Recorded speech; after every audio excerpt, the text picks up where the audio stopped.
What's up, Austin here, and if you recall, I was not the biggest fan of the S5. If you want to see that review, the link will be in the description, but I didn't really feel like they did enough to make the phone stand out or really make any improvements over the previous generation.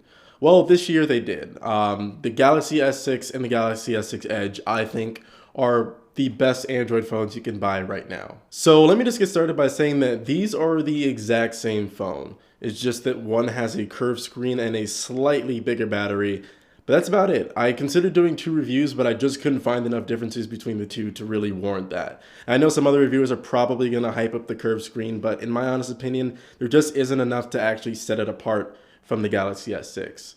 But we'll talk about that later. On to the review. These are the best phones Samsung has ever made. You can tell that right when you pick them up.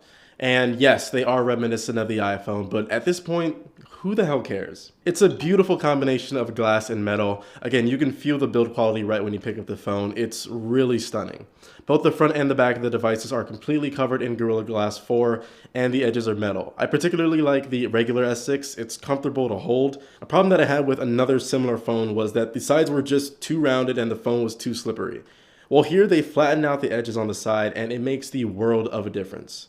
Also, all of the ports and buttons are laid out in the perfect position. The power button is the right height, and all the buttons have a super tactile click and response to them. My only complaint is on the Edge variant. Because of the curved screen, there's just not a lot of room for an actual edge, so there isn't much for you to hold on to. Honestly, it felt super uncomfortable when I first picked it up, and while I've gotten used to it by now, I much still prefer the grip of the regular S6. There are a couple things to note here though. In order to get this beautiful design, Samsung had to make some trade-offs. And in particular, they got rid of two things that Samsung has really been known for, at least in the phone market, and that is expandable storage through SD card and removable batteries. If you're a person that needs to have a micro SD, you might want to look elsewhere, but personally, I would trade expansion for this design on any day of the week. So the first thing you'll notice about the phone when you turn it on is just how beautiful the display is. It's one of the best I've seen. It's 5.1 inches, Quad HD, and Super AMOLED. As expected, it has vibrant colors and it's super sharp. There are some color options to tweak the saturation and contrast, but I was happy with the default setting. Honestly, there's not much to say here except that the display is really, really good. The only downside, of course, is that battery life takes a huge hit. In fact, there's a smaller battery in both of these phones than there was in the S5. I'm not sure the trade-off was worth it, considering the S5 also had a really good display, but they should have included at least the same battery capacity if they wanted to push a lot more pixels. Of course, I have to talk about the Edge.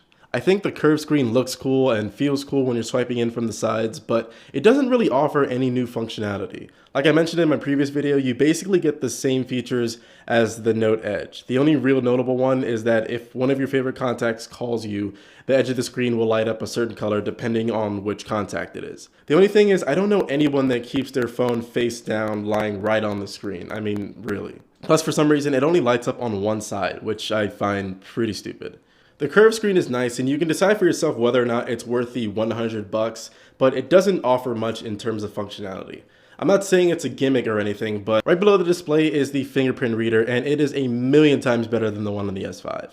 Quite frankly, I hated the one on the S5. You had to swipe across the home button, which was weird considering how big the phone was, and it wasn't as accurate. Well, it's much better now. All you have to do is place your finger on the home button, and it recognizes you pretty quickly.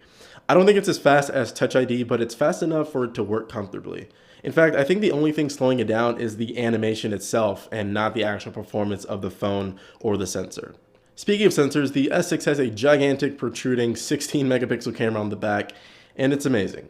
I know I might piss off some people by saying this, but the camera on the S6 is just as good, if not better, than the cameras on the iPhone. It just takes really, really good photos. It has optical image stabilization, records in 4K, and it's fast, and not just in terms of aperture. It does have an f1.9 aperture, which is better than the iPhone's f2.2, but it's also quick. You can double tap the home button to bring up the camera almost instantaneously, and the camera's just ready to take a picture. And it's not hit or miss, which is great. It's awesome to know that if you're taking a picture really quickly, you're gonna get it right the first time. It's probably the best part about the phone, which is saying something considering everything else that the phone does right. There's also a 5 megapixel camera on the front that also takes really good pictures. And this is like super important to me because I take a lot of selfies on Snapchat and they finally don't look crappy. It's super wide, so you'll obviously get some distortion if you're too close to the camera, but other than that, it's really nice to have that wide view. I'm pretty sure this is the best front-facing camera I've used too. So let's talk about the performance. It's fast. Both of the phones have an octa-core processor, which is insane for a phone, but like you'd expect, they perform really well. Of course, no phone is perfect. I've had apps crash and the occasional stutter, but overall, it's a really smooth experience. The main story is really in the software. I don't know if I've just gotten tired of complaining about TouchWiz all the time, but it doesn't seem that bad anymore. It still comes with some bloatware, especially the Verizon version, but they put most of them into folders right out the box and make them pretty easy to disable or just uninstall. There are some Samsung specific apps, of course. For example, there's a place that you can download different themes, but I didn't really like any of them or find them useful. A feature that some people might find more useful is the split screen view. If you double tap the multitasking button, you can open two apps side by side and use them at the same time. They've included this feature in other phones, but I didn't find it particularly useful considering the smaller screen size. But it's there if you want it. I mean, overall, the software experience is a little bit better than the S5, but mostly the same. The one thing that they did change though is battery life. And unfortunately, it's not that good. You can get through the day, but only barely sometimes. I mean, if you really use the apps on your phone, you're gonna be panicking by the time it hits like 6 or 7 o'clock and you're on 15 or 20% trying to get through the rest of the night. I mean, it can last all day, but you have to be pretty careful the way that you use it. I mean, this is what happens when you include a smaller battery, but then you include two 4-core processors and a QHD screen in such a small package. I know it's a compromise that they made, but honestly, I would have just rather they put in a 1080p screen or just made the phone a little bit thicker, because I'm not sure that this particular trade-off is really worth it. Luckily, these phones do have quick charging enabled, so you can charge it really quickly on the go, but it only works if you have a specific fast charger. There's also wireless charging, which is a pretty nice feature, but it's slower than regular charging. Overall, the battery was the only subpar aspect of the phone. These phones are great in every single way except for battery. I would still highly recommend them, but the battery life is going to be something you're going to have to keep in mind if you're considering purchasing either of these phones. As far as whether or not to get the curved version or the regular version, I would just suggest going into a store and holding each of them side by side and seeing if the curved screen is really worth the extra price. If you do go for the Edge, just keep in mind that you're not going to get any extra new features with the cool screen. It just looks cool. So that about wraps up this review. I honestly think that these are the best two Android phones that money can buy right now. But anyways, let me know what you guys think in the comments down below.